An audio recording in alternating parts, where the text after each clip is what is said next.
ये ध्यान देना है कि फिजिक्स का अगर फार्मूला याद है तो समझ लो आधा फिजिक्स समाप्त है। फिजिक्स में फार्मूला अगर आपको याद है तो उसका मात्रक, परिभाषा और वो कंडीशन क्या होगा कि जैसे दूरी बढ़ा दे तो क्या होगा, चाल क्या करना होगा।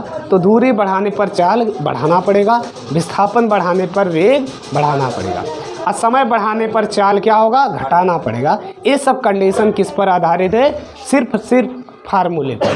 तो सबसे पहले चाल को समझते हैं। चाल का सूत्र होता है चाल बराबर दूरी बटा समय, दूरी बटा समय होता है, और वेग बराबर होता है विस्थापन बटा समय, विस्थापन बटा समय।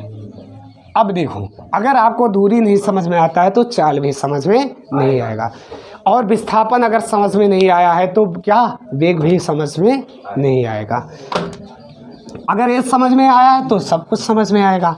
तो सबसे पहले चाल का डिफिनीशन देखते हैं। तो एकांक समय में चली गई दूरी को चाल कहते हैं। क्या बोलोगे, यही फार्मूला बोलना है। एकांक, इसे एक बोल लो, एकांक समय में चली गई दूरी को चाल बोलोगे, या दूरी और समय के अनुपात को चाल कहते हो। चाहे जैसे भी आप याद कर सकते हो। चाल किसे कहेंगे, दूरी और समय के अनुपात को चाल कहते हैं, या एकांक समय में चली गई दूरी को चाल कहते हैं।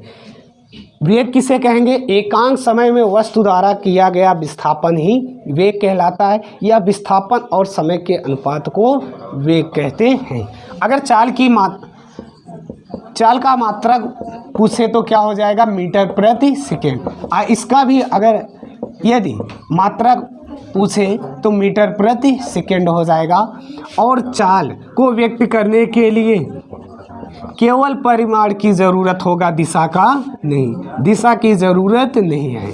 और इसे व्यक्त करने के लिए दोनों की ज़रूरत होता है, दिशा भी चाहिए, दिशा भी चाहिए। और ये भी ध्यान दो, अगर इसमें विस्थापन है तो वेग धनात्मक, ऋणात्मक तथा शून्य तीनों कंडीशन में हो सकता है। हाँ, velocity equal to displacement by time हो जाएगा। क्या हो जाएगा, टाइम, मतलब विस्थापन बटा समय हो जाएगा। और ये भी देख लो, हाँ, ये धनात्मक, ऋणात्मक तथा शून्य, जबकि चाल क्या होगा, धनात्मक तथा शून्य हो सकता है। चाल क्या हो सकता है, धनात्मक और शून्य। ऋणात्मक तो होगा ही नहीं, शून्य हो सकता है चाल, लेकिन धनात्मक नहीं होगा। तो चाल और वेग में एक आपका अंतर हो गया, और साथ में परिभाषा हो गया, लिख लो।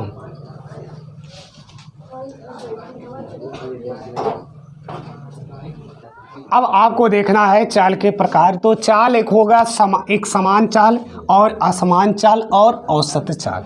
तो एक समान चाल का मतलब जो समय निर्धारित रहे और उसके चाल में परिवर्तन ना हो, उसके चाल में परिवर्तन ना हो, मतलब कम ज़्यादा ना हो, एक समान से। जैसे 45 किलोमीटर प्रति घंटे की चाल से अगर चल रहा है कोई भी बाइक से, तो उतने ही चाल से चल रहा है तो उसका एक समान चाल होगा। अगर कोई व्यक्ति है वह, उसका चाल परिवर्तन होता है कभी 20 किमी प्रति घंटे की चाल से, तो आगे चलकर वो पुनः 45 किमी प्रति घंटे की चाल से, भगोड़ा जैसा हो, है ना, आगे और चलकर 75 किमी प्रति घंटे की चाल से चलने लगा, 75 किमी प्रति घंटे की चाल से चलने लगा। तो इसकी चाल क्या है, असमान चाल है। इसकी चाल असमान चाल है। तो ये क्या हो जाएगा, असमान चाल होगा, मतलब इसके चाल में परिवर्तन सदैव होता रहेगा। टाइम के साथ क्या हो जाएगा, चालों में परिवर्तन होता रहेगा। अब बात करें औसत चाल का। तो औसत चाल ऐसा होता है, कुल दूरी बटा कुल समय होता है, कुल दूरी और कुल समय होता है, टोटल डिस्टेंस, टोटल टाइम। तो मान चलो ये पहला दूरी 5 किलोमीटर, अगला 10 किलोमीटर, अगला 8 किलोमीटर, और समय लेता है पहले में 2 सेकेंड, दूसरे में 4 सेकेंड, और चौथे में लेता है 5 सेकेंड। ये टोटल समय हो जाएगा। तो कुल दूरी हो जाएगा 15, 8, 23, और कुल समय हो जाएगा 6, 11। अब इसे भाग दे दो, 11 दूना 22, 1, 0, 100। तो इसकी औसत चाल हो जाएगा इतने किमी प्रति सेकेंड। एक किमी में दिया है, सेकेंड में दिया है, तो किमी प्रति सेकेंड हो जाएगा 2.09 किमी प्रति सेकेंड। तो औसत चाल समझ में आ गया होगा, कुल दूरी बटा कुल समय। ये ध्यान देना है, किमी में दिया है, सेकेंड में, तो आंसर भी हमारा किमी और सेकेंड में। 1 किलोमीटर में 1000 मीटर होता है, ये याद रखना। और 1 मीटर में 10⁻³ किलोमीटर होता है। कितना किलोमीटर होता है? जैसे पूछा जाए एक दिन में कितने सप्ताह होंगे, अरे लोग फेल। तो एक दिन में होता है 1/7 सप्ताह होता है। एक दिन में कितने सप्ताह? 1/7 सप्ताह। या इसको करोगे तो 7 पर -1 हो जाएगा। अगर भाग दोगे तो ये हो जाएगा 0.142 सप्ताह होगा एक दिन में। तो एक समान चाल, असमान चाल और औसत चाल, कुल दूरी बटा में कुल समय। इसी प्रकार अब आपको वेग के प्रकार भी देखने हैं। वेग भी ऐसे ही होगा, वेग के प्रकार। वेग के प्रकार, तो वेग के प्रकार को भी समझ लेते हैं।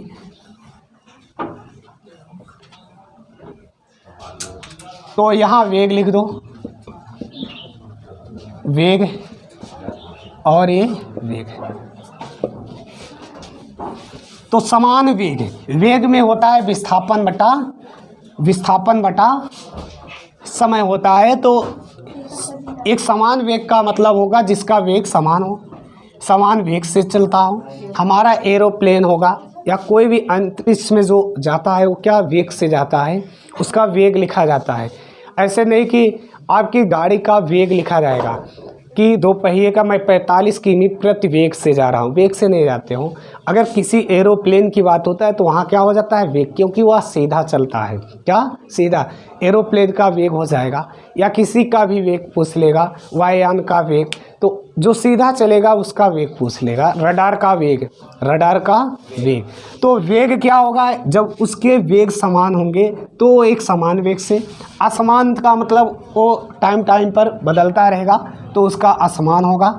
समय के साथ परिवर्तन होता रहेगा तो असमान हो जाएगा। औसत वेग किसे कहोगे?